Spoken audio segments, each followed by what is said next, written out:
Ani, Bojo, Kinawaya, Gitaga Vijuna Denawema, Alderville First Nation, Nadonjaba, Nagajawani Megwado da, Bidasmusa, Nadijnakas, Minokame, Yama, Obawa, we Mino Gijagat. Welcome to the online rally for Grassy Narrows Mercury Justice. My name is Leanne Bidasmusa Simpson, and I am your moderator today. We are going to begin with an opening from Elder Gary Sue. Joe, Ogajage Higan and Indigenous Magazine Dodem, Mississauga and Dow, New Credit Dunji. I start this off in a good way and light a smudge so that it can travel all over the world to the places that are there, so it can open a fire inside of their hearts for the things that we're trying to do today. It's I've been with Grassy Narrows since the 90s, when it first hit the newspapers. I did a talk up at Brock University to make people aware that this was taking place, because we in the South very seldom hear any of the news back in those days. There was no reporting or anything. Wow.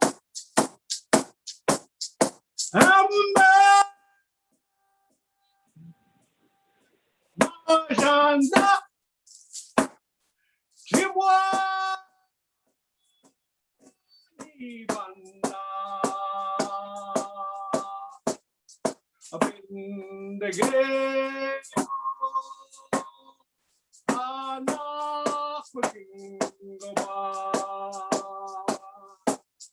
up in the gate,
Come, Majanda.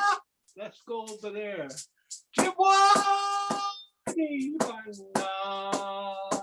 Before we go to sleep and forget. The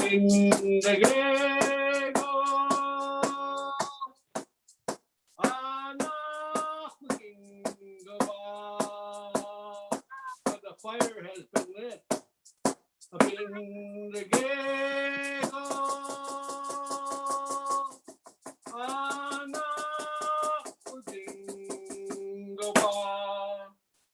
And the doorway is open, the doorway to understanding. And in this presentation that we're giving here, we're going to try to make the people of the world that came to listen to us understand the things that we're trying to get the Crown to establish a budget so that these things can be taken care of. Right now, they have promises and promises, but they have no action whatsoever. And if they do have action, it's done very little. So let's hear from the rest of our speakers, and welcome to the traditional territory of the Mississaugas of the Credit. We welcome you, and we share with you our love for the animals, the birds, the trees, the fish that run in our rivers, so that because we're all connected. Miigwech.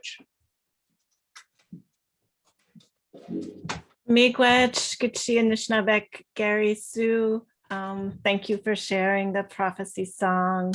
Such a beautiful song, and such a precious reminder that we have to all get up and get moving, because those sacred fires have been lit by our ancestors, and we have lots and lots of work to do. Miigwech. Before we get going to our next speaker, there's a few housekeeping things to take care of.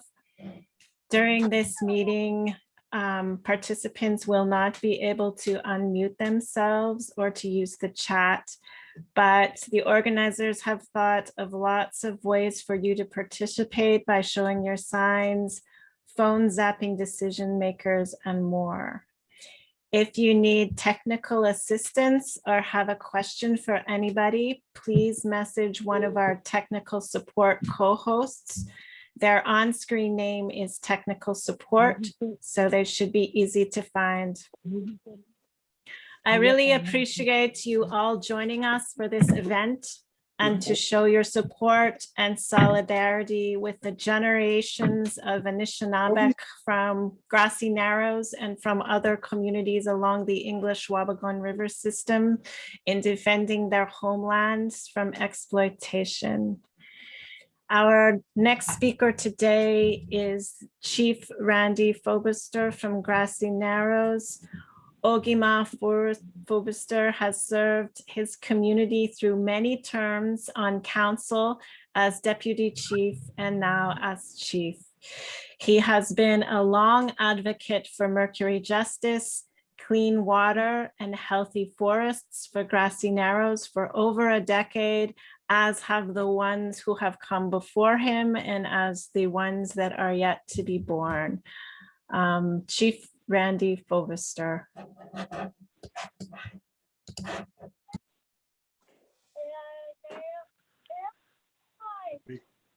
Hello, Miigwech.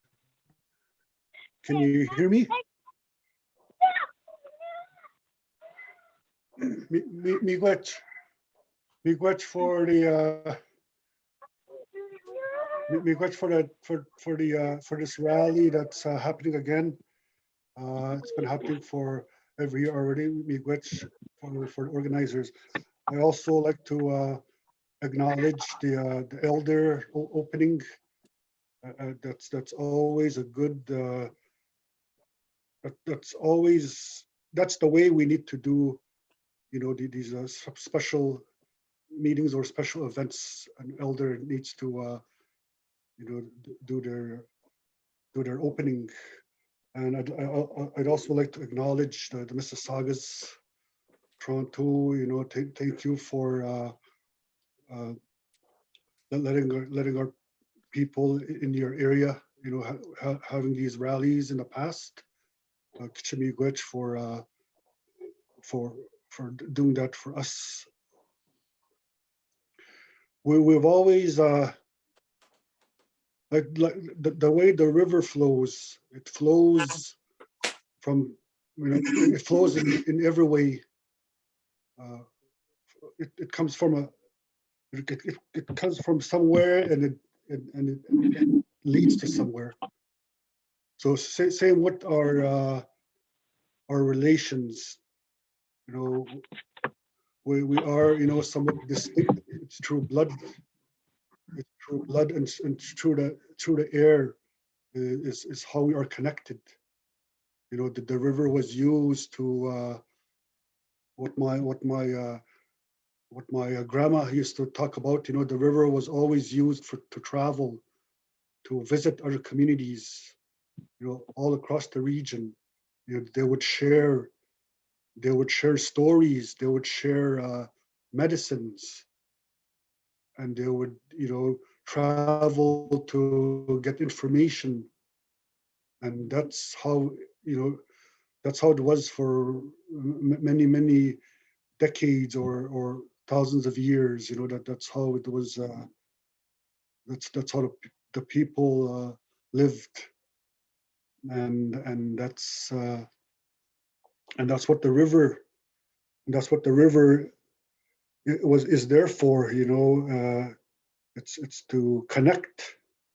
It's to connect in a beautiful way with all the people that are on the land. Using the land the same way that's been practiced for many, many thousands of years. So that's the there's a big purpose for the water, for the waterways. I was born in Grassy, Narrows, 1969, and I'm 51 years old, and then I'll be turning 52 soon. When I mentioned the waterways, when I mentioned that reflects back to some of the events that happened in the community. There was hunting events, hunting travels, and also the harvesting of the wild rice. So when I hear the word waterways, the river, that reminds me. I remember as a kid, as a child, I probably was maybe about 6 years old.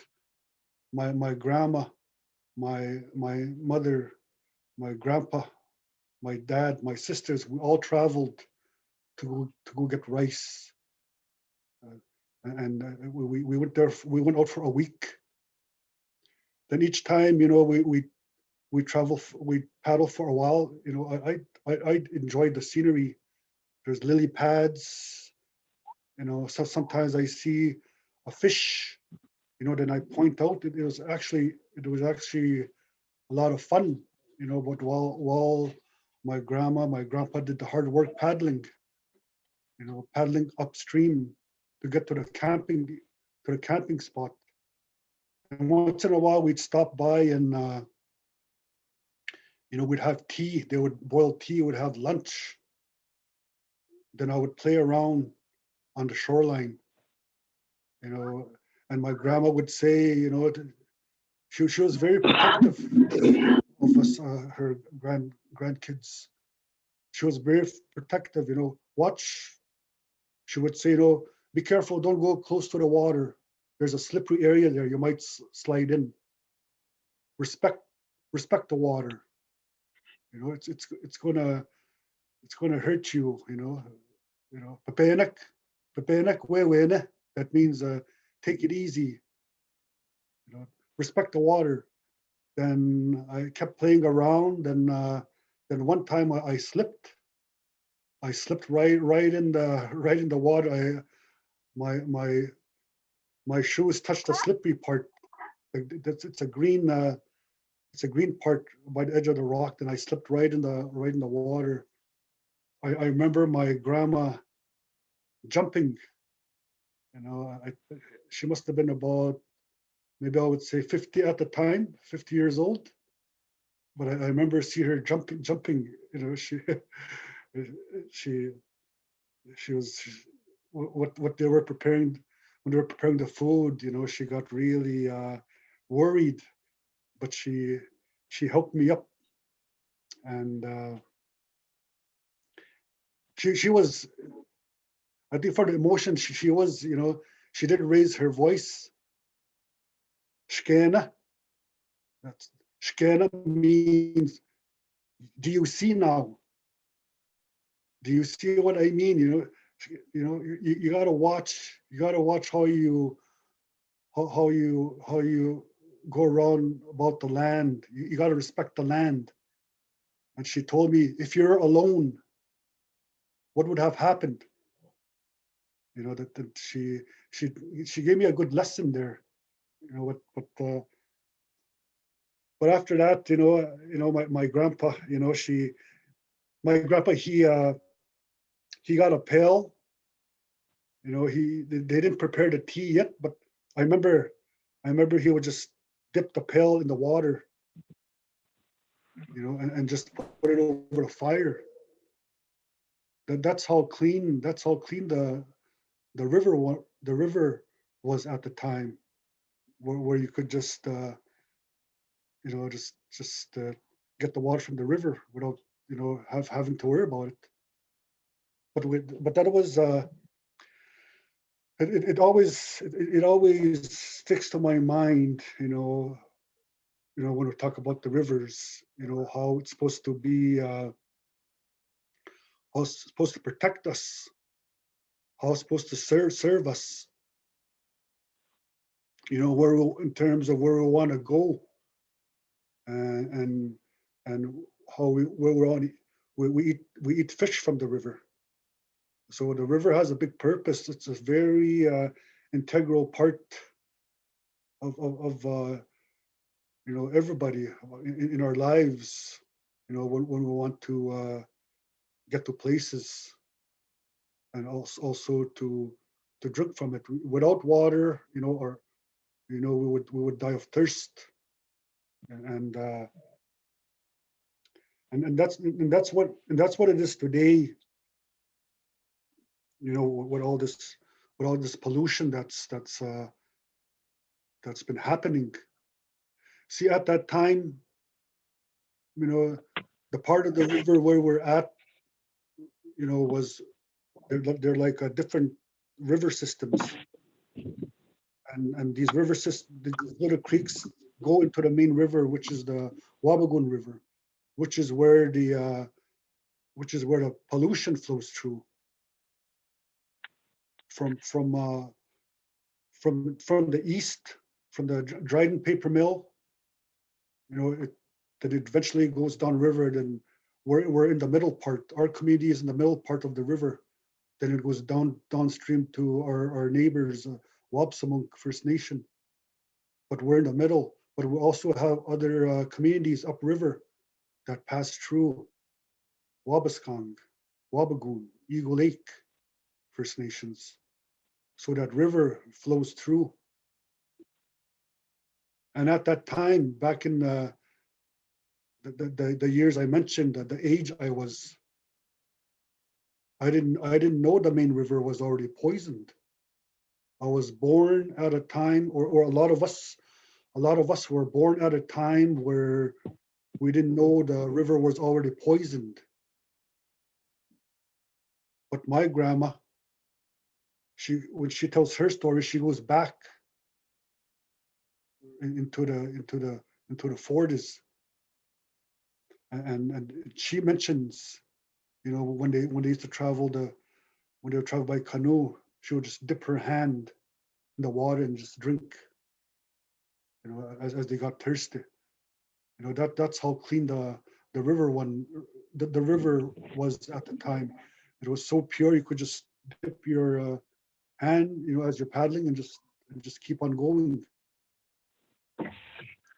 And at the time, today when I think about it, that was taken away from us. The companies, government, they know what they were doing. They knew what would happen, once that pollution goes into the river. They knew there's going to be births. There's going to be you know, new youth growing inside the mums. They knew there's going to be future leaders there, and they knew that they're going to affect the embryo from the mercury poisoning. They already knew that, and that's what's happening today. It's I see that many community members my age, they have, you know, gone and they pass away at an early age from diseases, you know, cancer, diabetes, mercury poisoning, and all the leaders also that were fighting for this justice, they've all passed, and it's still happening today. Currently, it's still happening today, and you know that as at my age right now, you know, you know, I do my best to stay healthy. I'm already feeling the tremors as well, and so is my youngest son. He's 18 years old, and he's already feeling the tremors. His mom, my wife, she was born 1972, and she ate fish. Her dad was a guide, and that's that the family, that was the livelihood. You know, they would guide to try and, you know, make ends meet, to try and keep their families fed, and that's what they had to eat. So my wife, she ate fish. Then my kids were born, and they're all affected. You know, two of my sons live in Toronto. They've been living there for a number of years already. My oldest, uh, our only daughter, she's 30, over 30 now, and she's starting to feel the effects too. Then I'm not sure about my grandkids. I got grandkids. My oldest is 13, and I'm worried about it. When I see my son, you know, when his arm is starting to have tremors, you know, and what the doctors have said, how it affects, you know, the embryos. I believe that because I see that in my son, and that, you know, a lot of doctors today, they don't recognize that. They think it's something else, you know, alcoholism, bad diet. You're not taking care of yourself, and that's what they say, you know, and that's effects of this mercury. You know, it's really causing uh, devastation in our community. But you know, there's some light. There is some light at the end of the tunnel. Over the years, you know, community members, you know, sort of support from you know, Toronto. There's some light at the end of the tunnel. You know, it's good to see that. You know, all the work that everybody has been doing. You know, the public, you know, public support. You know, we have been there has been there has been areas we're starting to see movement. You know, we're going to get a mercury treatment home, which is good. You know, but I I would really love to see the past leaders see that time. You know, when they finally see, you know, the mercury home is going to be built, and our youth are going to use that for many years, for many decades, until they themselves become grandparents. And you know, I wish there was a way, you know, could just take this sickness away, and that, if you know, that never happened. But that's not possible. Once mercury goes inside, you know, inside the bodies, and that's it. We're poisoned for life. There's no going back. It's just like if your arm is cut off, you can't grow your arm back. You could, you could like get an artificial arm and do your best to pick things up. That's the way, the effect of mercury. There's no going back. There's no cure for poisoning that the people are getting, and that is why a lot of people, a lot of our community members have passed on. Every month we have funerals,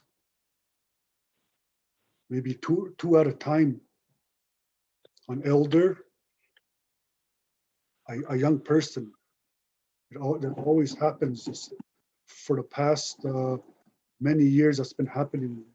Can't. I don't want to count. I don't want to start counting. It just keeps on and on and on and on.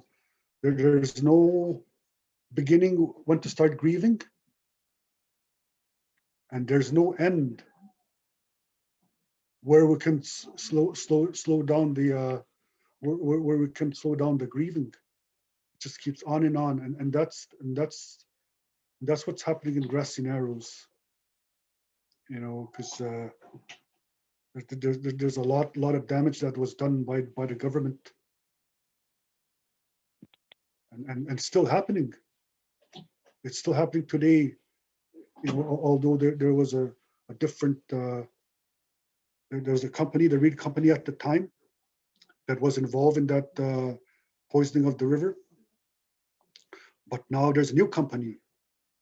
Now they don't want they don't want to see they don't want to let the scientists see if there's any more mercury in that property. And there's still signs of mercury. The tests show today.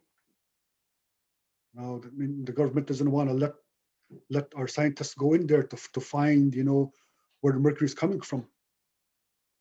And that's going to take many, many years to try, and that's another battle in itself. It's with the company, government. The government supports the company.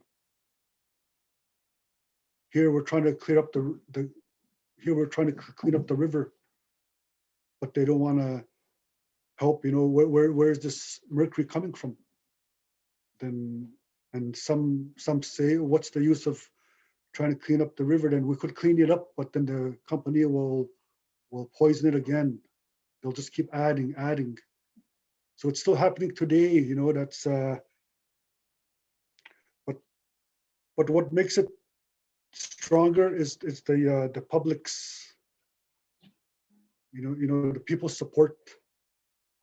That's what we need, because those are the things that make that help us make these movements. These are the things that we're slowly going into, at least to slow down the progress, to make some comfort for our youth that are living in Grassy. That'll give them some comfort, knowing this mercury home will be there to assist in any way if they have any serious issues. That is what that is the light at the end of the tunnel I'm talking about. It is a light, but I don't know if we'll ever reach the end of that tunnel. I'm just saying there is light in the tunnel, but I don't know if we'll ever reach the end of that to that point. The clean up the mercury itself of the river, from the river. That's going to take many years. And 20 years time, I like to see one day where a grandparent will travel with his grandkids and they paddle along the river. And I like to see that youth drink from the river in 20 or 30 years time. That's my dream, for that to happen again. Miigwech.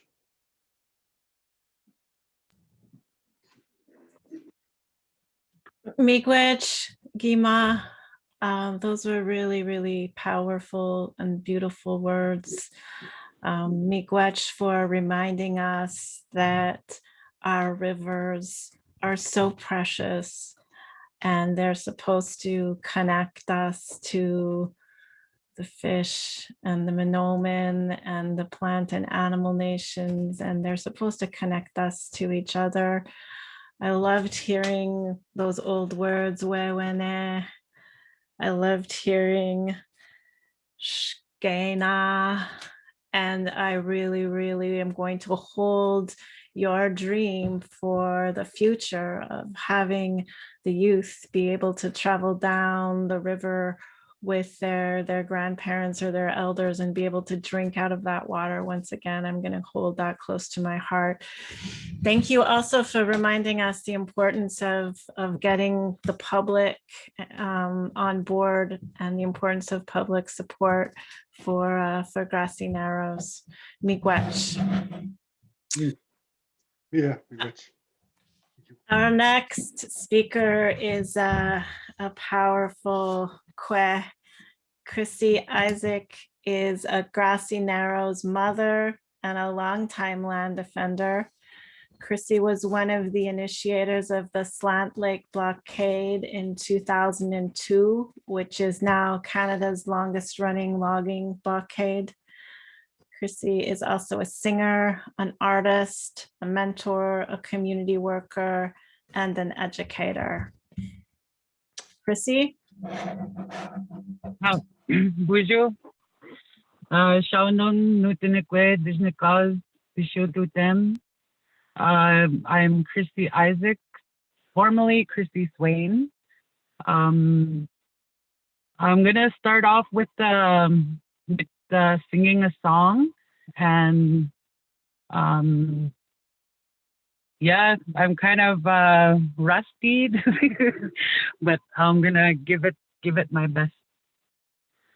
This is the ancestor song.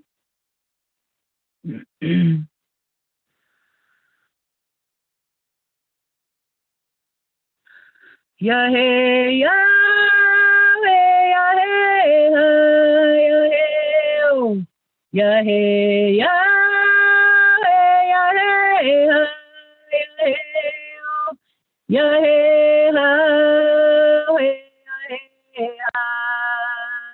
ya hey ya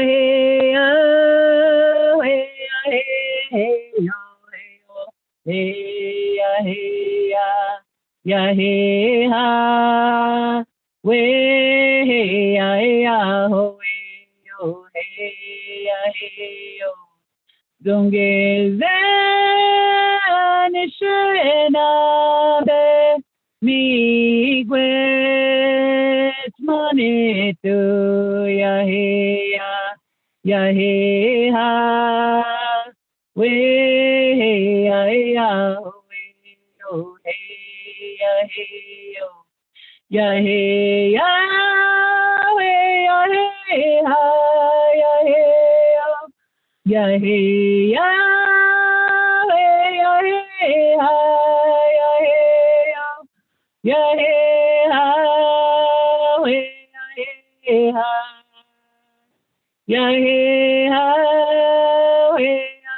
hey yo hey ya hey ya hey ha we hey ya ho yo hey yo dongeze anishena be miigwech manetu ya hey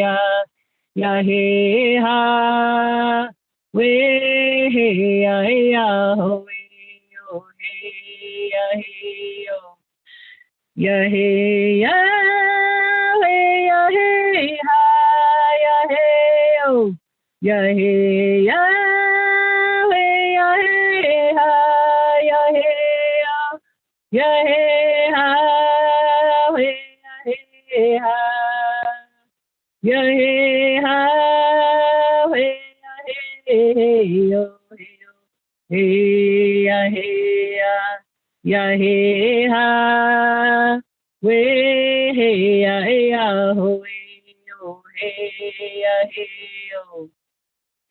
Zungeze anishena be mi gwech manito ya he ha we ya ho ya he yo ya he ya we ya he ha ya he yo ya he ya we ya he ha ya he yo ya he ha we ya he ha ya he ha we ya he yo he ya he ya he ya we ya he ya he yo Zungeze anishena be mi gwech manito ya he ha we ya ho ya he yo. So I wanted to start with that that song. One of the things that like for myself is when I'm gonna speak for the community, I like to I always was told to call our ancestors, especially the ones from this land, from where we live here. And I'll say miigwech to Gary for your opening, and also miigwech Chief Randy for sharing your words for our community. And I want to acknowledge the late Chief Simon Fobister and Steve Fobister, because they were really strong advocates for our community for a long time. And they really inspired me in my life. I was just a teenager when I first started taking on being vocal for our community. And in 2002, they really supported us when we were out blocking the roads, and we learned a lot from them. I learned a lot of history from them. So I just want to acknowledge them because they were also a big, huge part of this fight that's been going on. Even before I was born in 1979, which is the part of the peak of the mercury poisoning in our community. And I am one of those babies that was born with mercury in my blood. So I guess a lot of people kind of know a little bit of the history of our community. That's how long we've been fighting about this issue. And I know that from the studies that were done, it is fair to say that everybody in Grassy needs to be compensated, because a lot of families struggle with appointments, and also special needs for our children, special education, and also a lot of mental health. All those are part of mercury poisoning. From the studies that are found, a majority of the people in our community actually suffer from depression and mental health issues. And also, there's a lot of behavior problems with children. And I feel like even with school, our children need to be taught in a different way because there's actually no real studies yet that say that we pass on that mercury to our babies, but I believe that we do because both of my daughters both show signs of mercury poisoning, and it's physically, it's mentally, and I would say spiritually too, because the river like was always a part of our way of life here. What I hear is that from older people is that we were river people. We were people of the river, and a lot of our life was based on the river, the fishing, and living off the fish, and also as time went on, it was commercial fishing and so on. And even today, I see that that's still very much a part of our life because that's all people want to do, even through this pandemic. You see them going out on the lake and ice fishing, and they're still cooking fish, they're still eating fish because that's who we are. And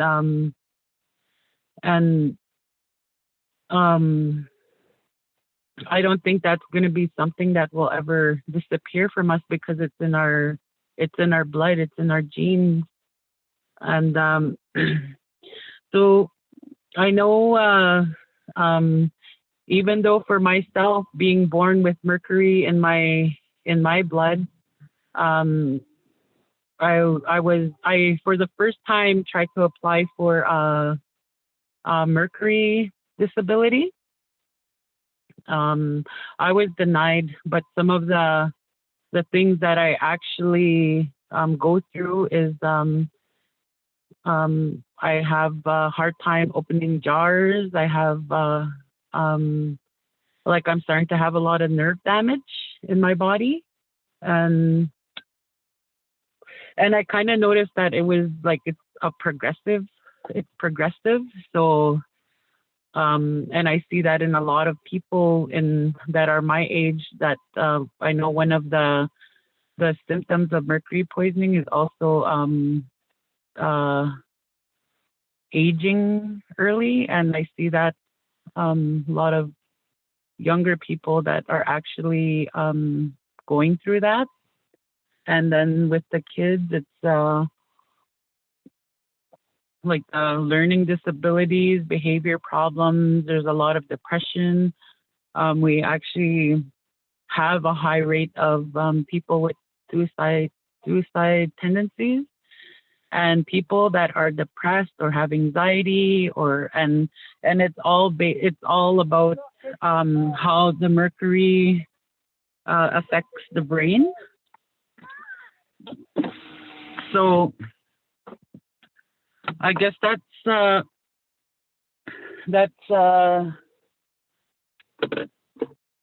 kind of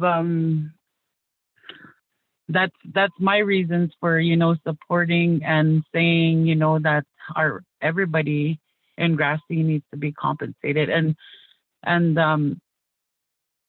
mainly because we do have a lot of special needs in our community. There's so much that I can think of right now. Like I literally get emotional thinking about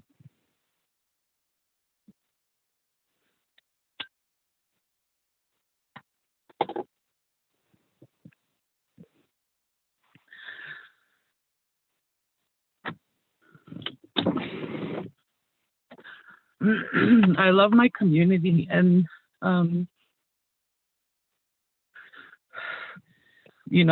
like Chief Randy said, they knew what they were doing. They knew what the effects were going to be, and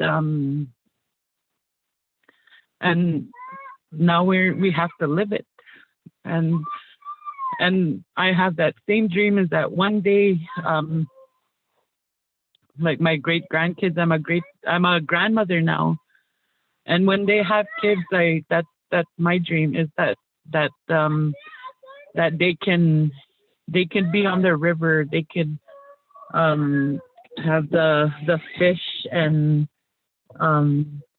drink clean water.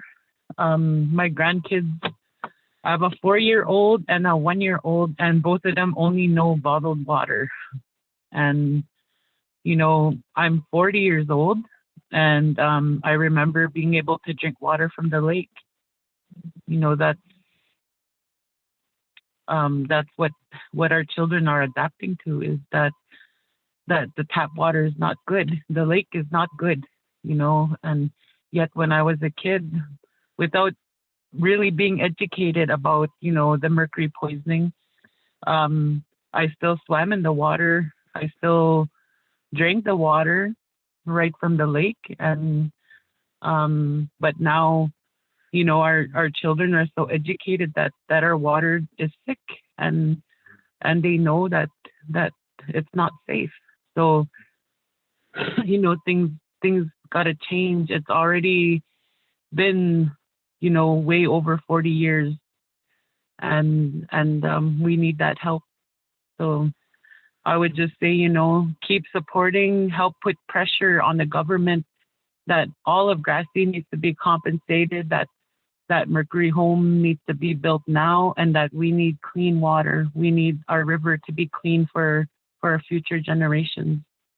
So miigwech. Miigwech Kukum Chrissy, thank you so much for your really, really powerful words, and for reminding us of the impacts of mercury contamination on babies and moms and children and families. Thank you for reminding us that all of this work that Grassy Narrows has been doing for decades and decades and decades now is based on a profound love of life, of Anishinaabewin, of water, of land, and of family.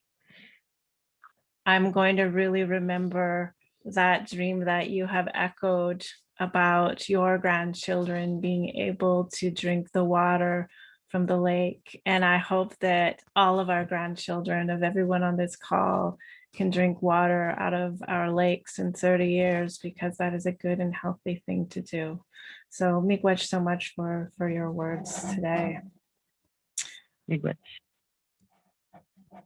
Our next speaker is Holly Lynn from Free Grassy. Holly Lynn has a group photo planned and a phone zap.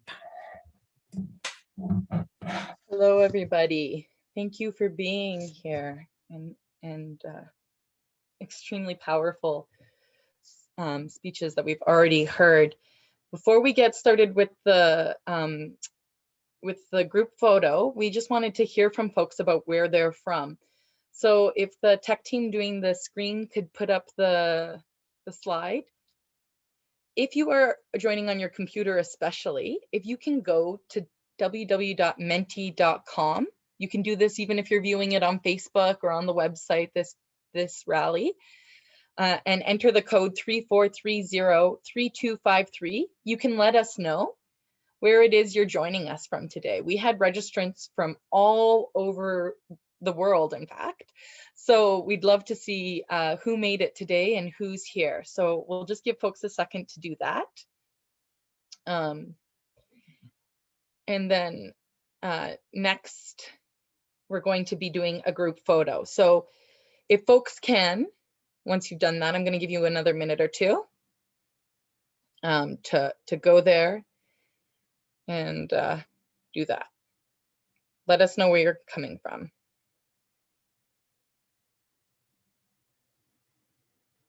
Okay, great. And now we can turn the screen share off, and we're going to go into gallery mode, and you can turn your screen on, and we're doing our photo op with our signs. I see a Mercury Justice sign. Here's a sign I made myself. Compensation now, Grassy Narrows. If you don't have a sign, you can just smile. You can put a thumbs up. You can wave for support. Wave for support if you don't have a sign, but I'm seeing some beautiful signs here. Our team is going through and taking screenshots, so we're going to keep our signs up. We're going to keep them up for quite some time. If you're watching on a live stream and you're not in the Zoom channel right now doing this, you can take a selfie of your sign and you can post it to the Free Grassy. You can tag Free Grassy Twitter or Facebook, and we're going to share your signs. So please keep holding your signs up. It takes a while to get all the screenshots. It takes a while to get all the signs, but keep holding them up. They're beautiful signs. Compassion action, clean water is life. I'm seeing beautiful work, folks. And the drawings, these are gorgeous. And again, feel free to take photos of your signs after. Feel free to tag the Prime Minister or the Premier of Ontario in your signs when you take selfies later. Let them know the support that Grassy has. Okay, tech team, we're gonna do it 30 more seconds for the tech team. They're telling me they need a little bit more time. Holding our signs up, showing the support. So many great signs. Terrific. Okay, signs down, wait for Grassy Narrows. Terrific. We're gonna keep our cameras on and the screen's gonna change now. What's gonna go on the screen is the information for the phones app. We're going to be making phone calls, but we're going to keep the screen on and keep ourselves on mute so that we can grab some photos of people phoning, so that we can say we know that over 200 phone calls, over 500 phone calls, over 1,000 phone calls went to you. So today we're focusing on Ontario. If you're in Ontario, if you're outside of Ontario or in Ottawa, you can focus on the federal government. There's this link, which is also going to be posted in the chat by our tech team, which will send you to a list of phone numbers and the script. But if you can't go to a link, you can just make phone calls off of this screen here. You can just call Doug Ford and you can just call Justin Trudeau and demand compensation now. So I'm going to just go ahead and make a phone call right now for folks. So here we go. I'm calling Doug Ford right now. And if it's busy and you can't get in because so many people are calling, that's okay, because we can just write down their number and try them again later. So here we go, everybody.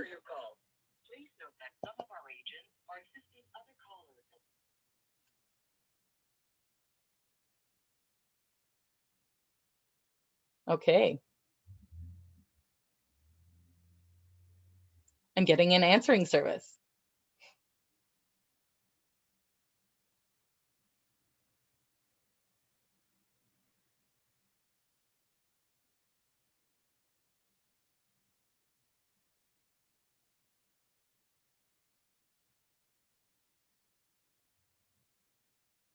It's letting me know I've reached the office of the Premier.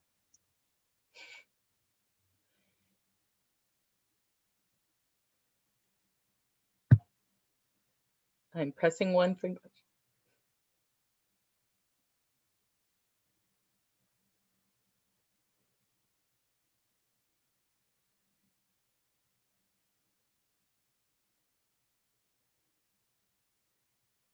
Hi, yes. My name is Holly Lynn, and I live in the riding of Toronto Danforth. And I'm calling about the decades-long mercury crisis in Grassy Narrows First Nation. I'm calling to demand that Doug Ford and his government provide compensation. I'm extremely outraged. The people in Grassy Narrows have lived with the terrible effects of mercury poisoning for over 50 years. Today, only 14% of Grassy Narrow members are compensated for ongoing mercury poisoning. This needs to change. So I'm calling you today. Thank you for being here to take my message, to demand that every member of Grassy Narrows is compensated. And that is necessary to restore their health, their community, and their way of life. Did you get that message? That is the message, yes. Thank you very much. So there you go. It's that easy, folks. There's live messengers at Doug Ford's phone number taking your messages. So let's call now. If you haven't started calling yet, pick up your phone. give Doug Ford a call. Give Justin Trudeau a call. Leave messages. If you can go to the links, there's more numbers to call there. You can call your local MP, your MPP if you're in Ontario. And the calling doesn't have to end today. So go ahead, give it a call. We're going to give folks 10 minutes to make calls. And if you have any questions, you can message tech support.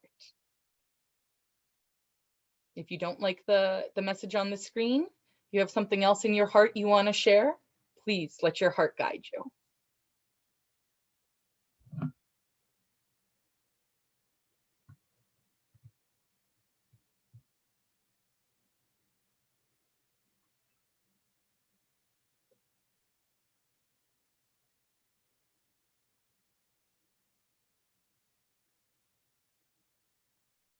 The web link is also in the chat, folks, that are on Zoom, and it's going to be coming to Facebook momentarily for those of you watching on Facebook, the link to the numbers to call. But if you're on Zoom right now, it's in the chat.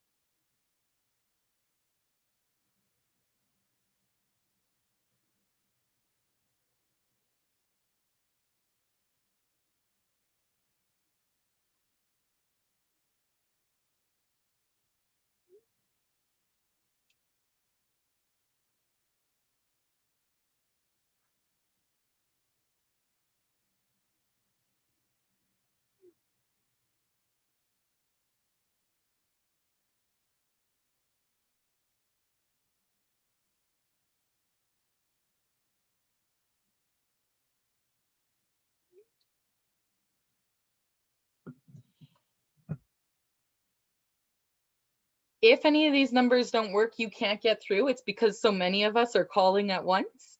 Just write that phone number down and then try again later, maybe after the rally.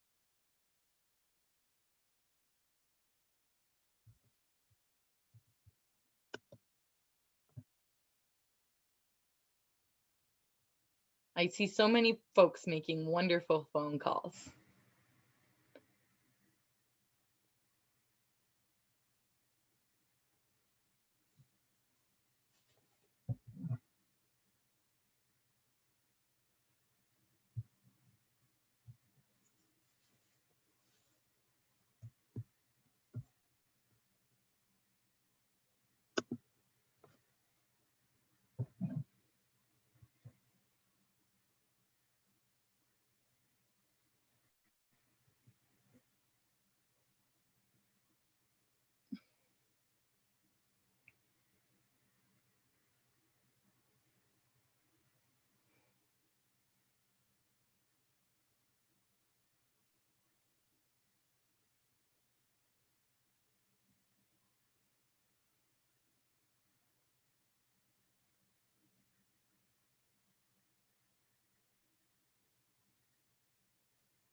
That's right, folks. If you call Doug Ford, you get a live agent, though they do refer to themselves as customer service.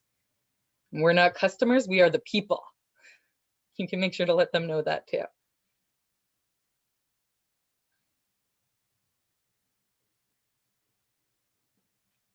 And if you've been trying to go onto the Menti link to say where you're from and it didn't work, try again.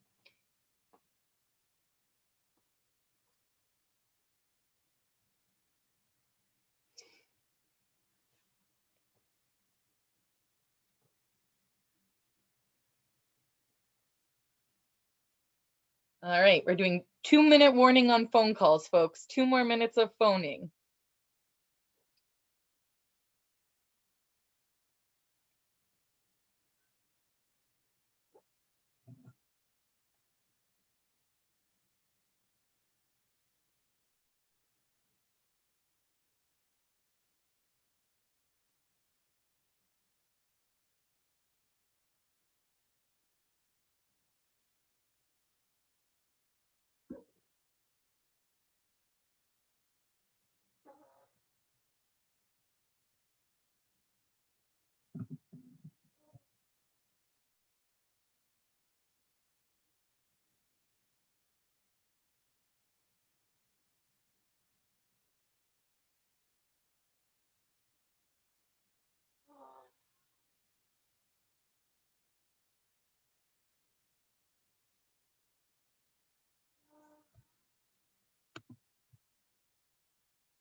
Terrific.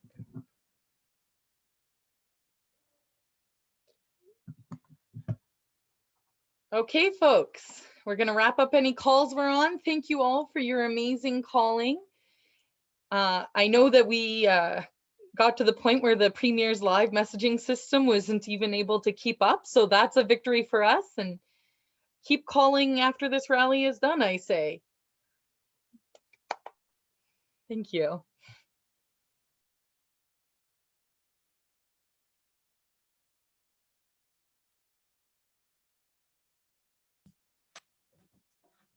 Thank you, Holly Lynn, and everybody who made calls or who are going to keep making calls after this rally. It's so cool to see everybody on the phone.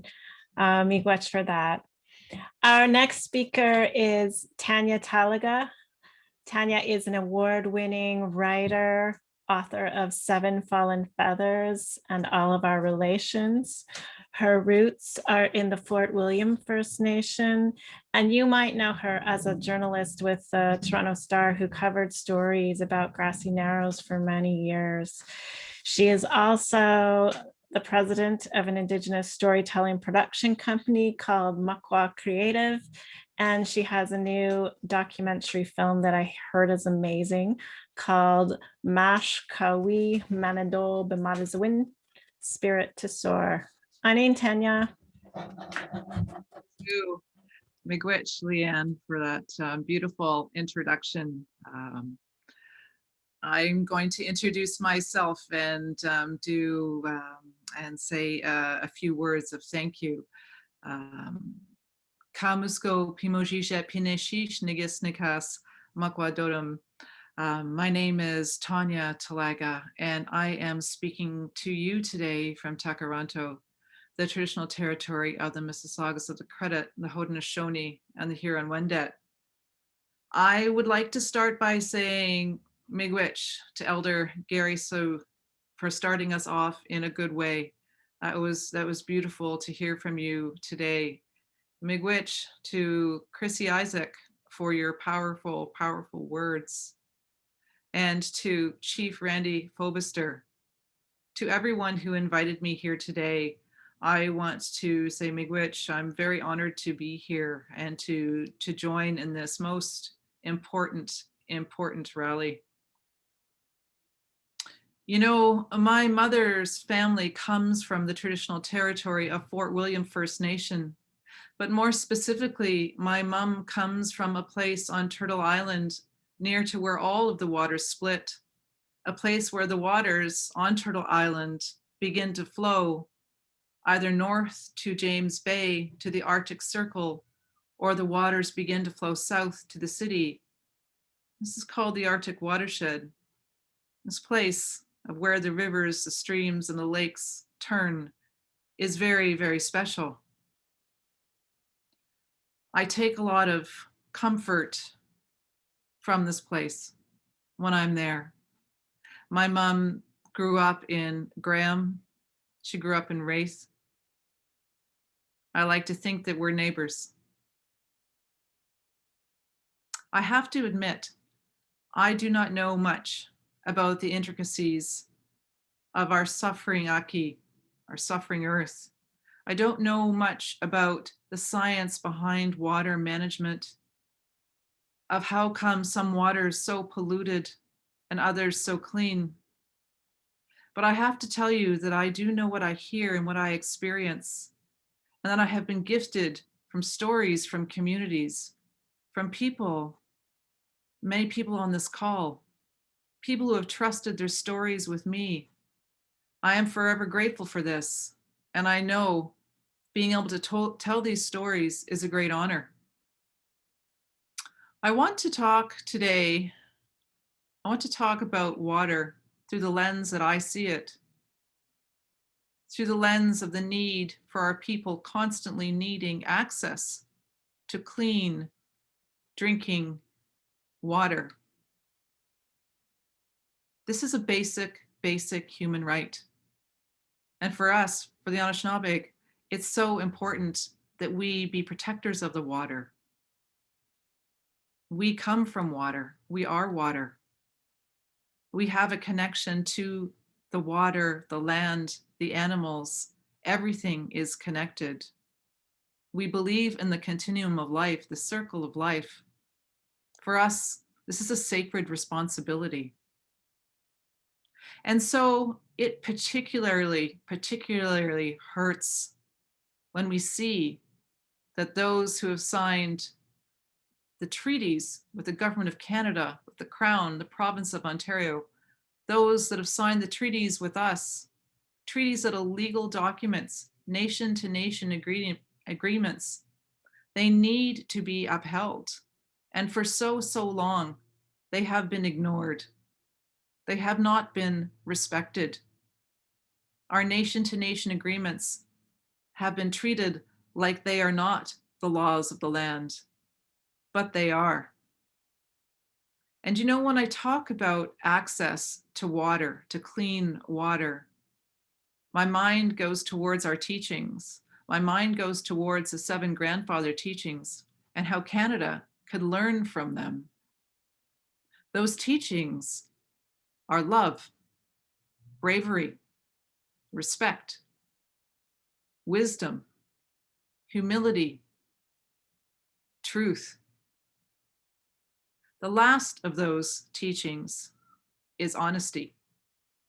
And from what I see, Canada has not and continues not to be honest about the regulation, the taking, and the supply of water. For so long, Canada has not been honest about what has happened in the English Wabigoon River system and to the people of Grassy and White Dog. There hasn't been honesty. There has been so much looking away.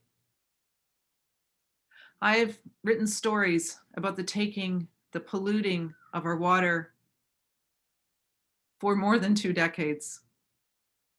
And I follow many writers, many of our storytellers, many of our artists and our musicians, many of our people who have been trying to raise awareness about Grassy, about White Dog. Our work never seems to be done. There is no vacation. It never finishes. You know, from Neskantaga First Nation, a community with the longest boil water advisory in this country, to Shoal Lake 39, to Shoal Lake 40, to Grassy, to White Dog, Canada consistently ignores its treaty obligations. That includes so many things. That includes healthcare, proper healthcare for our people.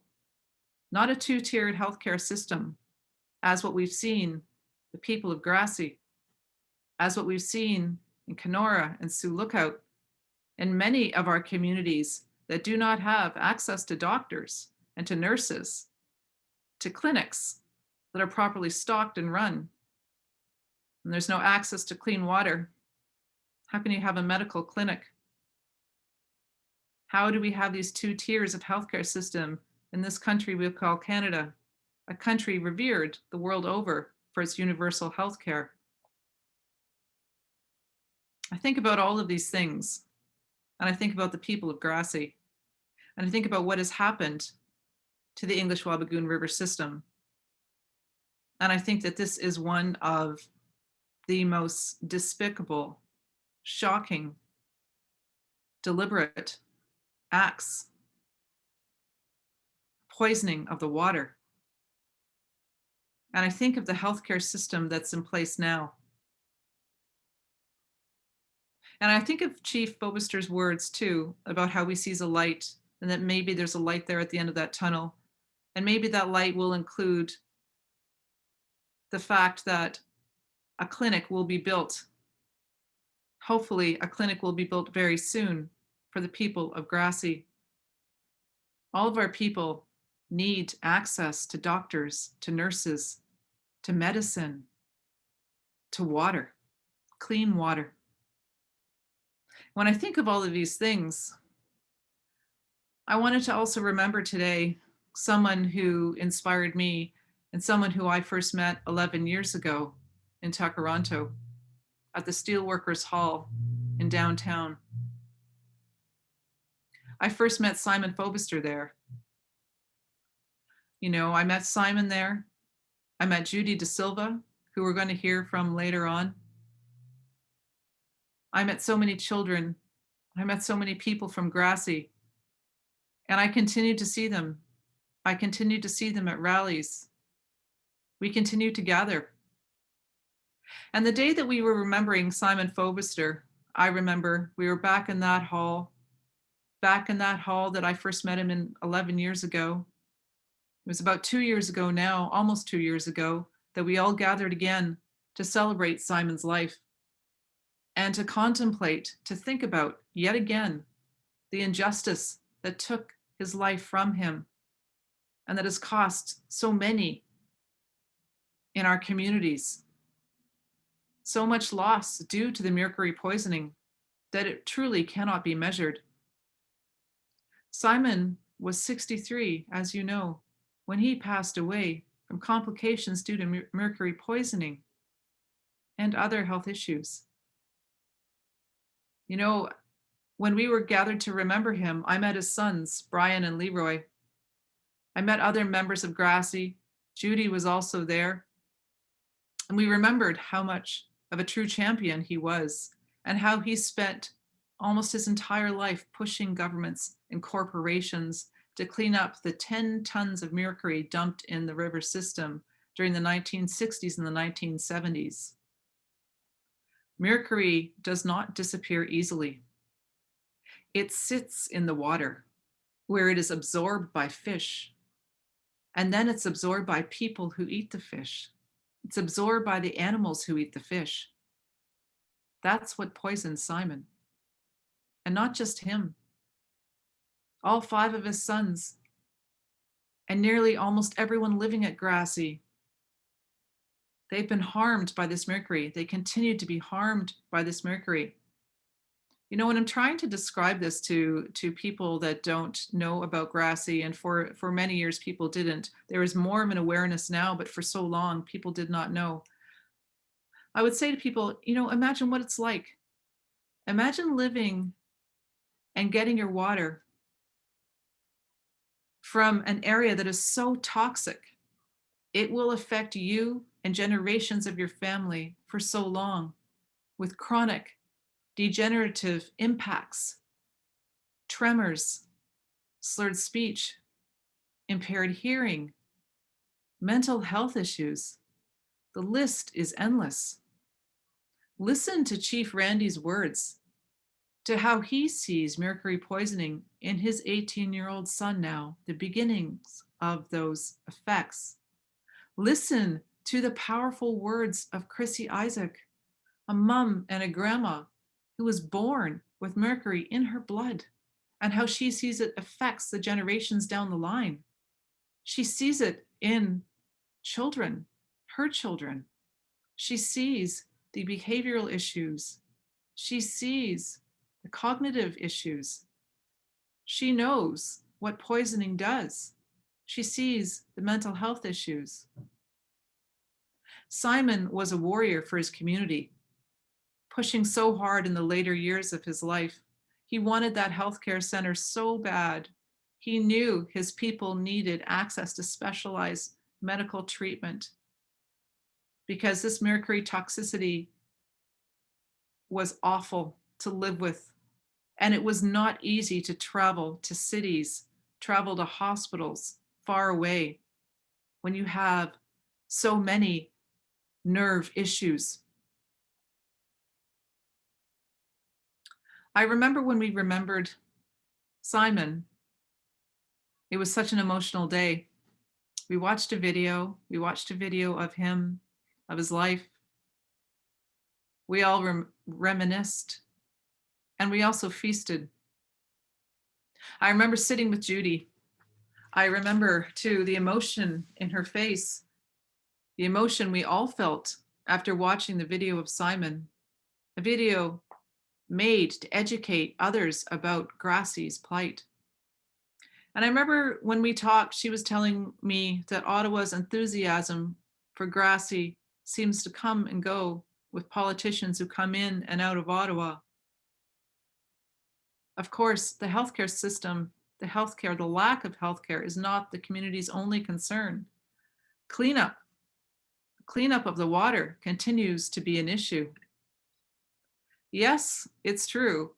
In the spring of 2018, Ontario said they would spend $85 million to clean up Grassy. But that money is being spent by an engineering firm to map exactly where the mercury is hiding.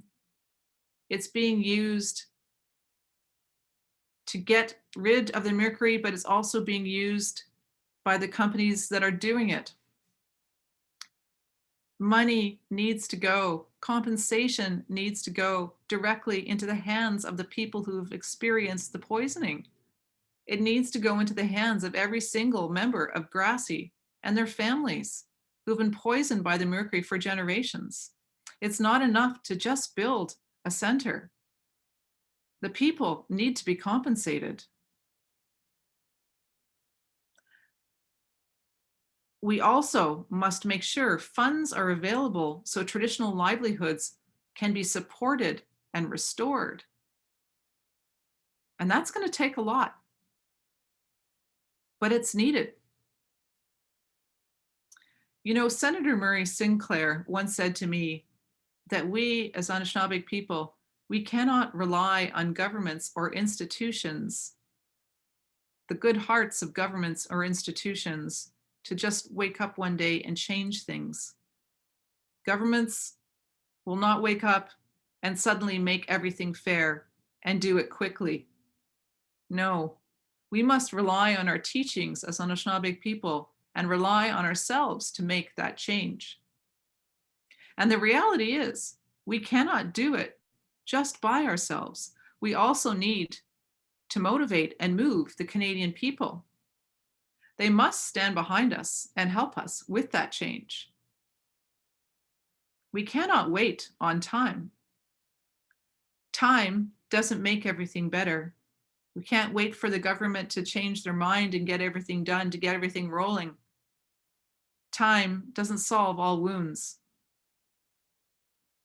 And I often think of Dr. Martin Luther King and the words he spoke about time, and how he mentioned that those who do nothing in the face of injustice work against us.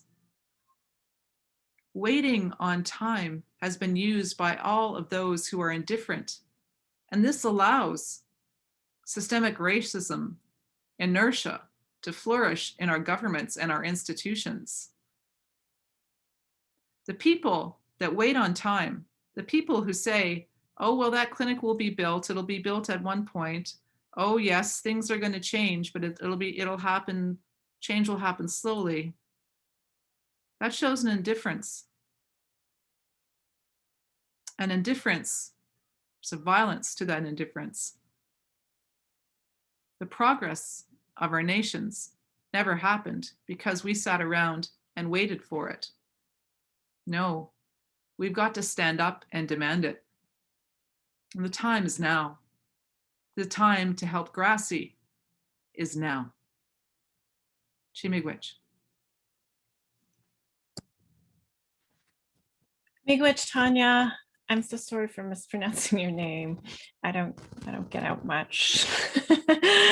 But thank you for showing us what it means to be a good neighbor.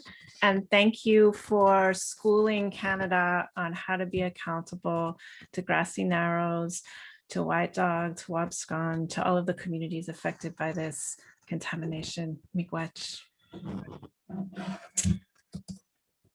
Our next speaker is Judy Da Silva. Judy Da Silva is an Ogimakwe, Gitchi-Anishinaabeg land defender and knowledge keeper from the Bijou Dodem of the Anishinaabeg in the community of Grassy Narrows.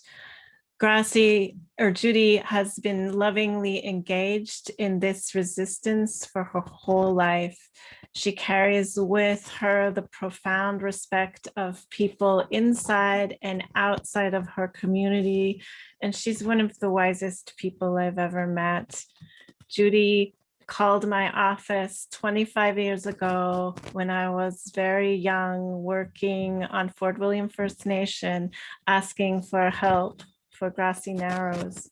And here we are as old ladies now, Judy, still doing the same work. Judy is also a mother to 5 children. Her children help her to have the positive energy to continue to look for justice and demand a solution to mercury poisoning of the river system in Grassy Narrows and Mother Earth. Bonjour, Judy. Bonjour. So nice to see you. Good to see you all too. I'm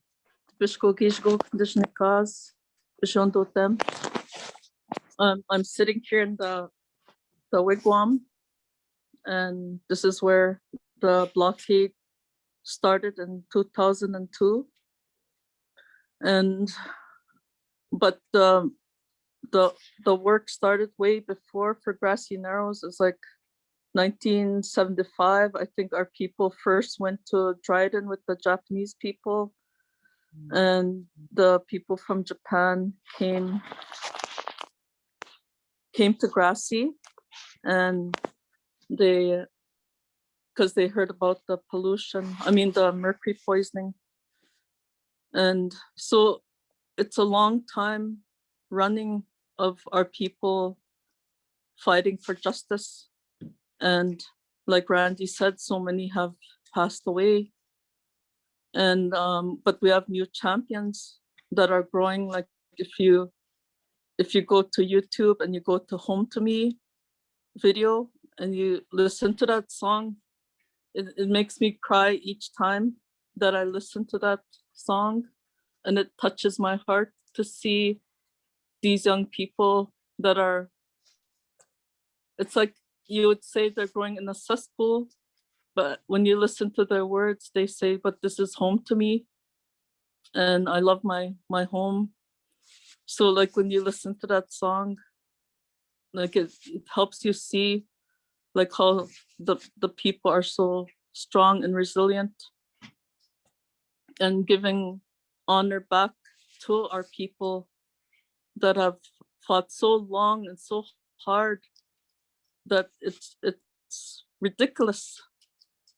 And like Grassy Narrows has been in this fight for so long, and so the honor goes back to our people for them, to continue on, to continue fighting, to continue advocating for each other, to continue to be on the river, like Chrissy said, like our people still go on the river system, they still eat the fish, and it's still a part of our lifeblood. And the other thing I wanted to say is the poison doesn't come from drinking the water, it comes from eating the fish. And the fish, when the woman is pregnant, the poison goes directly to the fetus. And there are so many kind of, I would say, conspiracy theories. People say we're crazy or whatever, you're not poisoned by mercury, or like they give all kinds of excuses of why we're sick. But then when one of our helpers came along, Dr. Donna Mergler, she helped us release information from Health Canada that the umbilical cords are taken from children, from the moms when they're having babies in Kenora Hospital. And some of these babies have had really high levels of mercury, and these are 30 and 40-year-olds now. And Dr. Donna Mergler said in a health survey that we initiated in our community before Donna, we met Donna, and she helped us follow it through. And she said that these 30 and 40-year-olds are going to be sicker than me. And that really scares me, because these are my nephews, my nieces. that are that age. And like the poison is far reaching. The late Dr. Harada said to me when I met him before he got sick with cancer, he said that the studies they're doing with our people from Minamata, Japan, was all mostly adults and people that showed symptoms. But he said there was not enough done on the unborn and the intergenerational effects of mercury. And we're hoping with this mercury home opening up, it is going to open up. It'll take a couple of years, but it's going to open up and our people are going to go there and they're going to live there and they're going to be treated humanely. And Dr. Donna Mergler is like helping us a lot right now. And Dr. Leanne Simpson helped us when people said we're crazy. And the late Dr. Trish Sellers helped us. And so many people have helped us. But with Dr. Harada, maybe his vision will come true to help these children. And one thing I wanted to make clear is like when they're saying cognitive disabilities, I wanted to make it clear these children are not mentally disabled. They can still walk, they could still talk, but they're still happy, but they showed effects of mercury. It could be like language disabilities. I heard of one mom saying that she locked her laptop 10 times and her daughter figured it out each time. And that's the one that like can't speak very well, but this little girl can figure out a laptop password, even though her mom changes it. So I'm trying to put it into perspective that disabilities of these children is invisible a lot of times. And the other thing is, one of my nephews went for a neurological test, and the neurologist that was there, he is scraping my nephew's foot, and he couldn't feel it. And the neurologist kept saying, "You could feel this, you could feel this," and he scraped harder. And my nephew said, I'm serious, I can't feel it. So that's part of like the denial that we are even sick with mercury poisoning. It's an invisible disease. And with the mercury home coming, it's to give humane treatment to our people, because many times our people are treated in a very racist way in the nearby hospitals and the nearby medical professional people. And they don't see us as being human.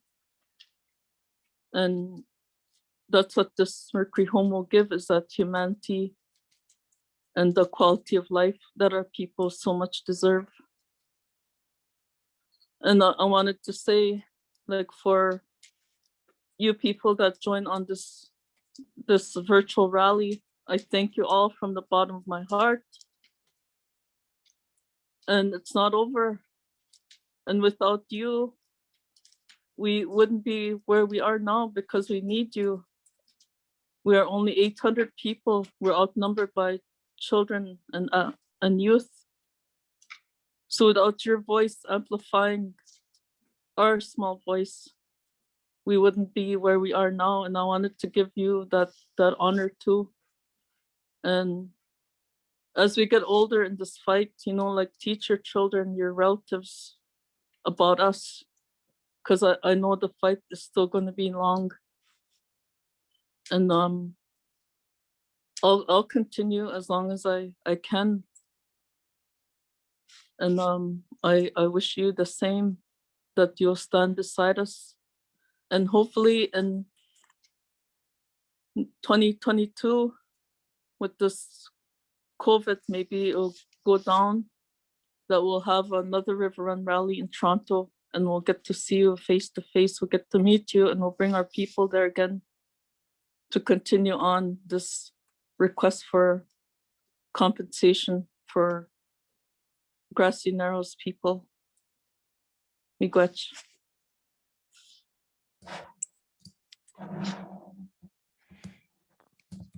Miigwech, Dr. Judy De Silva. Thank you so much for your lifelong example and commitment and hard work and persistence and incredible practice of love for our Anishinaabe people and for the land. Miigwech. Miigwech. Our next speaker is Sheila from Free Grassy, and she's coming to talk about the upcoming postering campaign. Sheila? Hey, it's an honor to be here with all of you. There's hundreds of us right now tuning in on Zoom and on Facebook from Winnipeg, Sudbury, Waterloo, Toronto, and of course, Grassy Narrows. And earlier, we've taken action together and made some phone calls to elected officials for fair compensation for Grassy Narrows for the mercury crisis. And now it's time to keep the momentum up and keep the pressure up. So the next thing that you can do right now to build support for Grassy Narrows is to pledge to put up posters in your area or in your city. And we're going to put a link in the chat and on Facebook that you can click. We have a really beautiful poster that you can download and print. We can also arrange to get copies to you. So all you need to do right now is click the link to sign up. And putting posters up is really the perfect way to take action right now because the weather is getting warmer. It's something you can do with people you know in a safe, physically distanced way. And it also shows the widespread support that there is for justice for Grassy Narrows. So we cannot wait to see the photos start rolling in of these beautiful posters up all across the streets in different cities and different places. So if you're ready to sign up right now, just click the link in the chat or on Facebook. And when you sign up, you can select just putting up one poster near you, or you can sign up to coordinate a small team. So personally, I love to put up posters. I'm going to coordinate a couple of people to put some up in an area. And when you sign up, there's also a list of suggested areas to poster. So we cannot wait to see these posters up everywhere. So please sign up now. Thank you.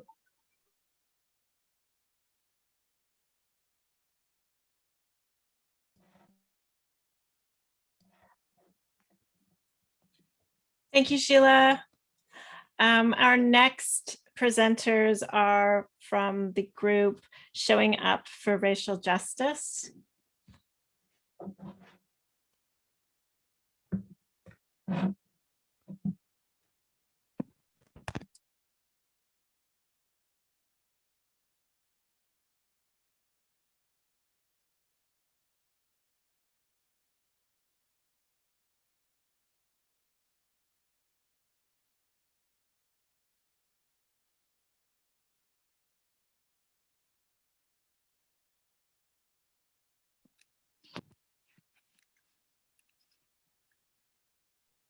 Sorry, there were some muting issues.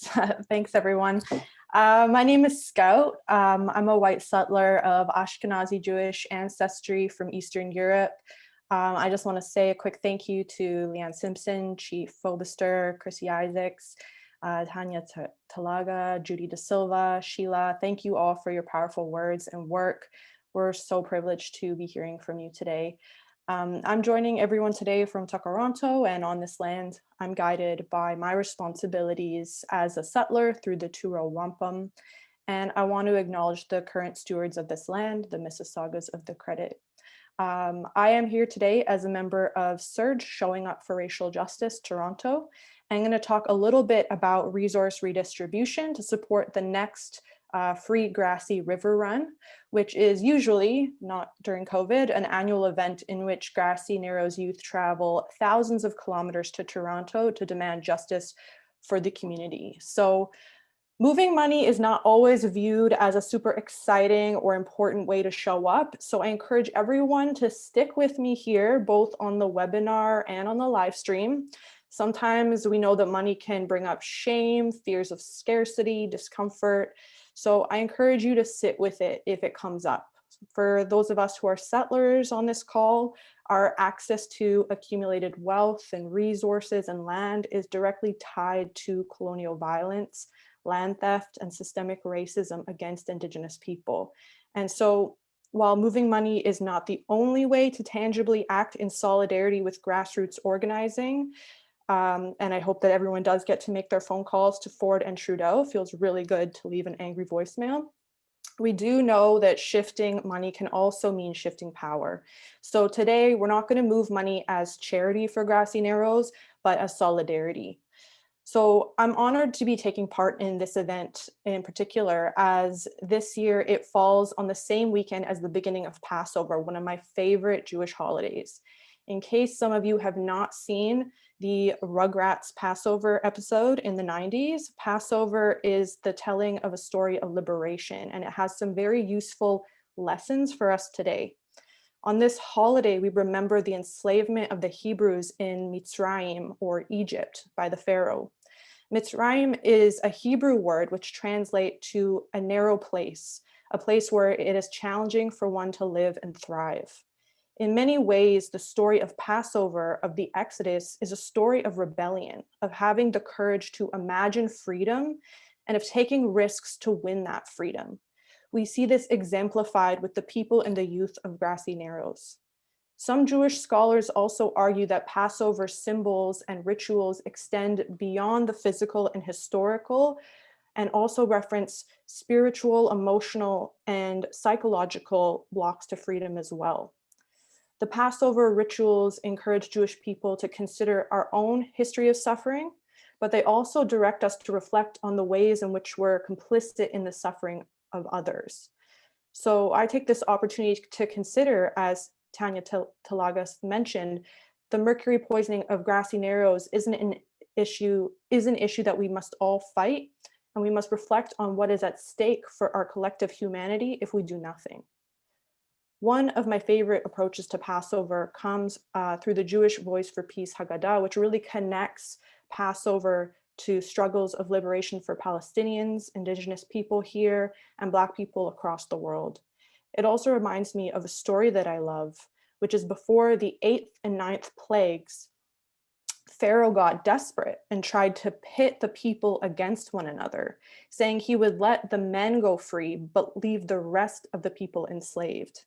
And even though the enslaved people were desperate and afraid, they did not abandon one another. They said no to Pharaoh's deal. They would not sacrifice one another. And that is how we get out, and that is how we get free. Today, I interpret this story to mean that we cannot accept colonial violence, environmental racism, broken treaties and promises, or stalled action from the governments. We will not let Grassy Narrows fight for justice on their own, and we remember what is possible when we show up together with Indigenous people and leadership. We come together to envision the world that we want to live in, a world where every individual has the right to self-determination. In this world, we look out for one another, we practice trust and kindness, we hold each other accountable, and we build healthy and safe communities for future generations. We remain resolute that none of us are free until we are all free. So before our next speakers, we're going to be raising funds together for the next river run to show our support for the Grassy Narrows community. I believe with the crowd that we have here this afternoon that we can come together and redistribute $20,000 today. I know that it has been a really difficult year for some of us, and yet when we come together collectively, we can hold one another up. In moving through this action, particularly for settlers on the call, think about what would be a stretch for you. At Surge, we ask people to step into a place of discomfort and to familiarize ourselves with that feeling so that we're able to step into it more and more and more so that we can come out of that narrow place together. The number is going to be different for everyone. For some people, a stretch might be $2,000. And for others, it might be $5. And for others, it might be $0 today, but you spread the word to family and friends. And every single one of those stretches is important and valuable, not a measure of your commitment. So while we don't know the background of everyone here today, we do know that we can all support the youth and the community of Grassy Narrows for the River Run, who are taking risks to fight for justice. There's no expectation around what you give, and all contributions are appreciated and celebrated. We also know that poor and working class people usually give away larger chunks of their income. What makes this action most powerful is that it's going to be collective, and that the power comes from each of us asking ourselves, what would be a stretch for us, and at what dollar point would we feel it? And then pooling our resources together based on where each of us lands. So we're going to get started. We're going to drop the link in the chat, which I think has already been done, to the Menti, which is what we used earlier to indicate where we were joining the webinar from today. So you're going to want to click that link in the chat, and you're going to want to enter the code that's here on the screen, the 3430 code. And we're going to get into the exciting resource redistribution. So how it's going to work is that we're going to keep using the Mentimeter, and we're going to keep sharing that info in the chat, and we'll give you a minute to open it up either on your phone or in another window. It's going to allow us to see how much folks are pledging today. So it doesn't matter or show how much you as an individual are giving. But through the Mentimeter poll, we're going to ask each of you to make a pledge for your stretch amount. So we'll call out an amount of money and ask who will commit to that amount. There will be an option on your screen to say yes to that amount through the Mentimeter. If that number is your stretch, click yes and submit. If it's not your number, just click refresh when the new number is said. And after each number, we'll show you on the screen how many people contributed that amount. It's really exciting and powerful to see the numbers adding up. We're going to set some broad milestone numbers, so we might not show what your exact stretch amount is. Please just pledge the closest amount and then donate later what you can. At the end of the meeting, we're going to tally up everyone's numbers and let you know how much we pledged collectively. So again, these are pledges. You clicking yes is not the donation. We're going to follow up with information on how and where you can commit to making that pledge a reality. So let's do this. Let's move some money. So we're going to start with an amount.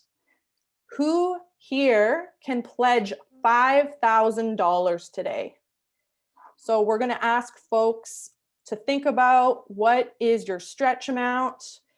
Maybe some of you are still working, you have a stable income, maybe you save up for this annually, maybe this is your big give. And so maybe today you're thinking, I've been moved by these speakers, I know what is needed. We have one person who has already committed to $5,000. Thank you so much to that individual. Yes, yes, 5,000. We love 5,000. All right, thank you so much. You can click refresh. Is there anyone today that feels like they can pledge $2,000? We have one $2,000. So all together collectively, we have already taken action to raise $7,000 pledged in about 30 seconds. Thank you so much. Is there anyone else that feels like 2,000 might be their stretch number? If not, that's all right. But if it is, this is the time to let us know. All right, my screen, oh, 2 people, okay. So click refresh again, everyone. Is there anyone that feels like $1,000 could be within their reach today? So we've got one $1,000 person. Thank you so much, $1,000. We're friends with that. 3 people that say $1,000. 4, it keeps going up. All right, 5. Okay, I'm not going to be mad at anyone that wants to pledge $1,000 today. So, you know, people can keep giving their $1,000. I will say thank you to that. So we have 6, we have more. Sometimes it takes a little bit to get, the internet's a little bit slower than people's intentions. We have more and more people pledging $1,000. Thank you so much for those that are stretching today to $1,000. All right, and we celebrate all numbers. So refresh again. We're going to 750. So 750, we've already got one person that's pledged 750. Is there anyone else that's 750, close to 750? Two people. Okay, 750. Maybe you're gonna, take a pause on the Starbucks for a couple of weeks and you're gonna pledge 750. That's 3 people that are pledging 750 today. Again, these are not your actual donations. These are going to be pledges, and we'll follow up with you to determine who will be pledging. All right, let's do we're doing another one. Refresh. So we're at 500 now. Is there anyone who feels that 500 is a realistic stretch for them? All right, we've already got 5 people at 500, 6, 7. Can we get to 10? Can we get to 10 at 500 today? I think we can. We're at 8, 9.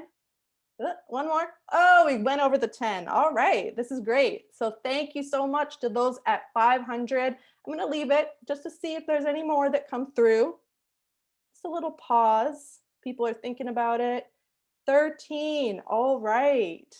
These are incredible, incredible acts of generosity and solidarity today. This is incredible. Just so people know, $500 will rent a vehicle to get powerful Grassy Narrows women to their next inspiring public speaking event. All right, so that is a lot of opportunity to be able to rent vehicles to get women to the public to raise awareness about this campaign. So we're gonna ask people to refresh, and we've already got over 10 people pledging $200. Is there anyone who can also pledge $200 today? So $200 will purchase ceremonial items for the sacred fire at Slant Lake. So being able to purchase these ceremonial items is very important to being able to engage in this ceremony. Thank you to those already. Over 20 people, possibly 25 people have been able to pledge $200. This is incredible. Do you see what happens when we are doing this collectively together? How powerful this can be. Thank you so much. We're going to get you to refresh your screen again. And we're at 100. We love 100. $100 will buy fabric for the lead banner at the next Grassy Narrows mobilization. I know we're all very excited for the opportunity where we can be together behind a lead banner, marching together, walking together, traveling together. We already have over 33 pledges. We're almost at 40 pledges of $100. And I'm not very good at math, but I think that's close to $4,000. Someone can correct me. Haven't done math on my own in a while.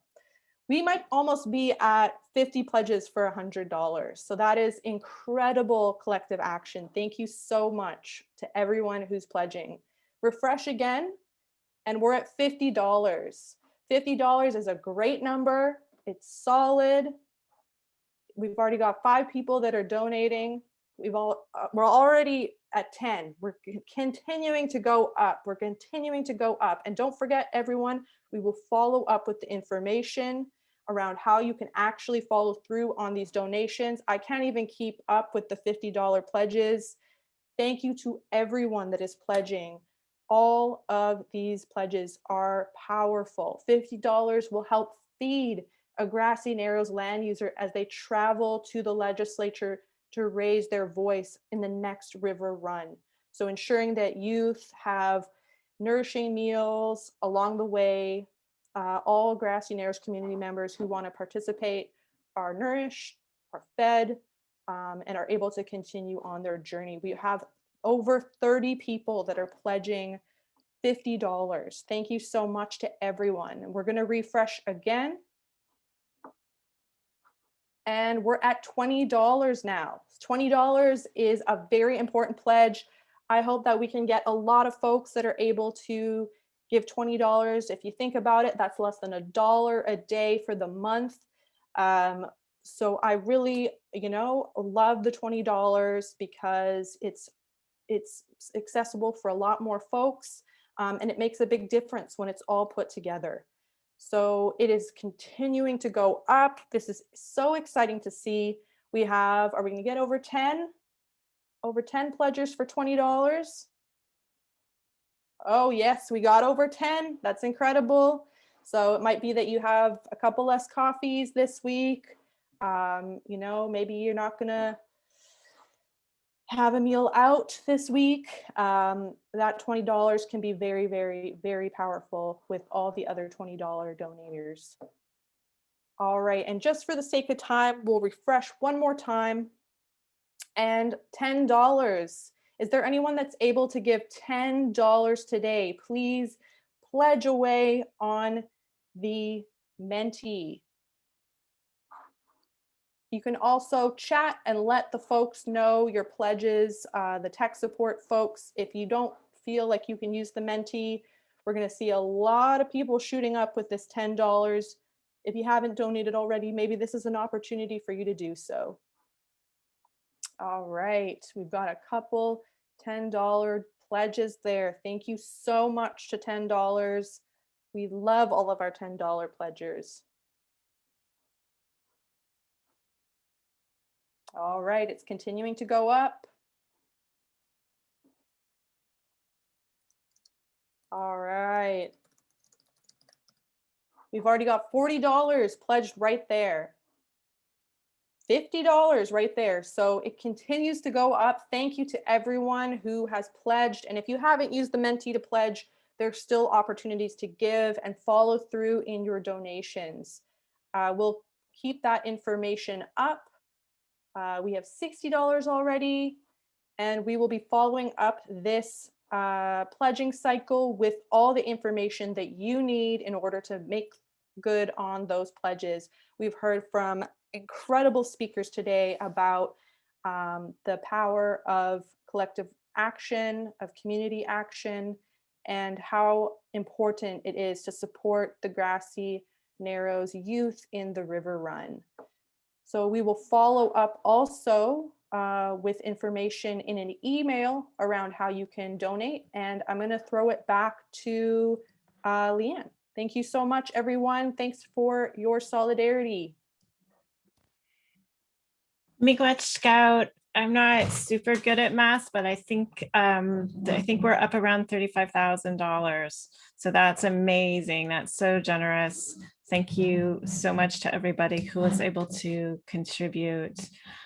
Next, we will hear from Husan from Free Grassy and Migrant Workers Alliance for Change. Thank you, Leanne, and hi, everyone. I want us to remember that for over half a century, Grassy Narrows has been fighting for justice. And to remember that for over half a century, Canada and Ontario has first refused to act. When Grassy Narrows went to the previous Premier of Ontario, Kathleen Wynne, with fish from the community and offered it to and at that time she was in the Premier, she said, you just don't eat the fish. For years, Ontario said the river cannot be cleaned, but the river was cleaned. For years, Ontario said that, and the Canada said that a remedial home cannot be built on Free Grassy. It was simply not possible, but that commitment was made. For years, Ontario and Canada said that they will not put money into a trust because that was not possible, and that money has been placed and will soon be placed in a trust. And so today, Grassy is saying to us that the entire community needs compensation. The entire community needs reparations. And first, Ontario and Canada will say, again, it cannot be done. And Grassy knows that for over half a century, that no's cannot be taken just as what they are, but just an obstacle to overcome. For each and every one of us who has been here, the facts are clear. We know what is wrong and we know what is right. But what we need is our commitment. What is needed is for us to be able to walk this journey along with Grassy Narrows. They have been on this journey for over half a century. It is intentional, it is necessary for all of us to commit to that same time period. Each and every one of us as individuals, each and every one of us are parts in organizations that we are in, must commit to making Grassy a central part of our work, a central part of the struggle. If you are making your annual plans, if you are planning your work, if you think about your commitment to anti-colonialism and your commitment to anti-racism, and what are the specific actions that you personally or your collectives, your organization will take, make Grassy part of that plan. Because Grassy has shown us that struggle produces results. And for each and every one of us, we are living in a settler colony. We're living in a place where the settlers have formed government and have stayed, and that the work of anti-colonialism and decolonization, the work of reclaiming land is being led and has always been led by people in communities like Grassy. It is Judy De Silva's dream that has guided so many people for so long, not just in Grassy, but for anti-colonial struggles across Turtle Island. And it is that dream that we have heard over and over again that must guide us. But we have to make that central.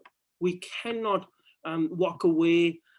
Yes, we must poster. Yes, we must donate. Yes, we must show up at freegrassy.net rallies.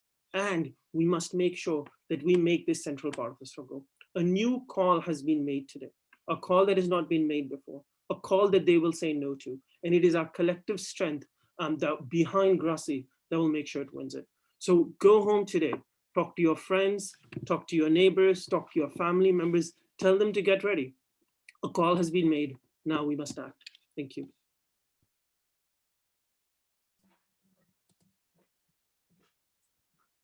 Thank you, Hassan. Well, we are now coming to the end of our program today. Chimigwech to all of the speakers today. Chimigwech to all of the warriors from Grassy Narrows who for decades now have been engaged in this fight for the land, for their waters, for the plants and animals, and for those yet to come. Chimigwech to SURJ, to migrant workers, to the entire team at Free Grassy. There's been a huge technical team today that has been working to keep everything running smoothly. So thank you to them. And to all of the people at Grassy Narrows, we see your resistance, we see your strength, we see your tremendous love of the land, of the waters, and we know you're doing this work for those future generations to come. Thank you to everybody for joining us today. Remember to keep postering, keep raising funds, keep making those phone calls, keep educating the folks around you in the best way you can. We're now going to, or before we move over to our elder for closing thoughts, I wanted to let you know that we've raised, or you've pledged almost $45,000 today. So that's an amazing expression of support and solidarity for Grassy Narrows. And it's an amazing sort of expression of what we can do when we come together. So I'm going to pass things over now to our elder, Gary Sue, for our closing.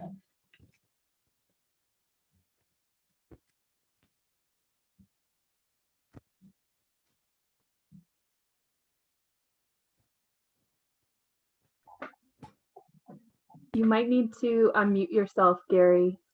I think it should come up for you.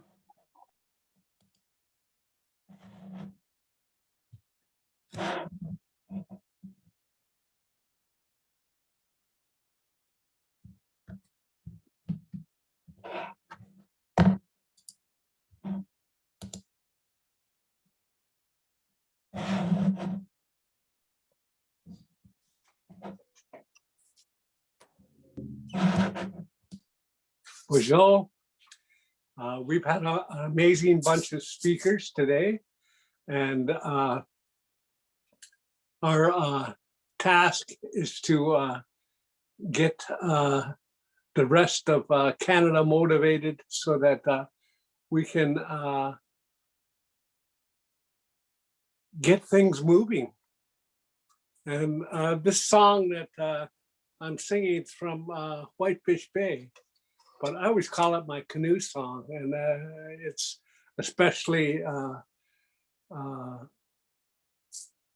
right now is maple sugar time. The sap is running, and when the sap runs down here, then that's the time that we get our nets out and our canoes out, because it's time to fish. The sap let us know that that time has come for us to replenish our larders, and it's appropriate that we start this journey homeward bound, wherever we're going, and to spread the word in a good way that we're the Grassy Narrows is once again seeking donations to make the federal and provincial government own up to their responsibilities.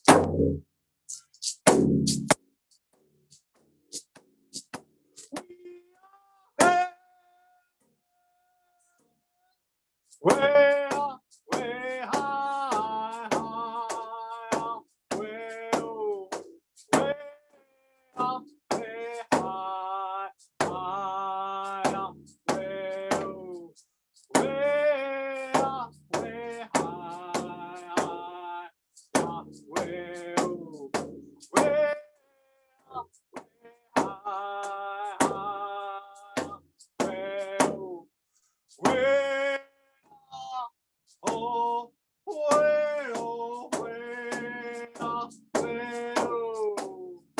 We are here. Way up, way high, high. Way, oh, way up, way high, high. Way,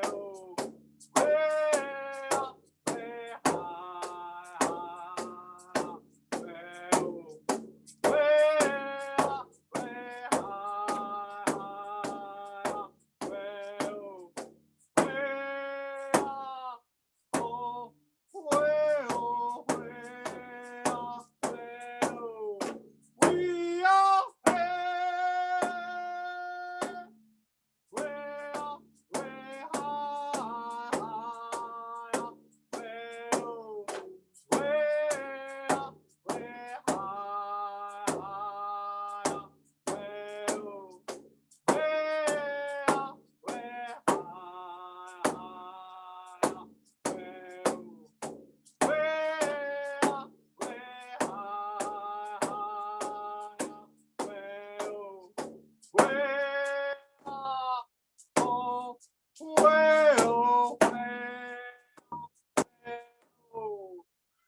May the Junior flow to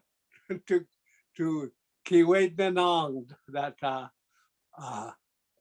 going home star, so that the people of Grassy Narrows will be able to benefit from our generosity and our good words. Language.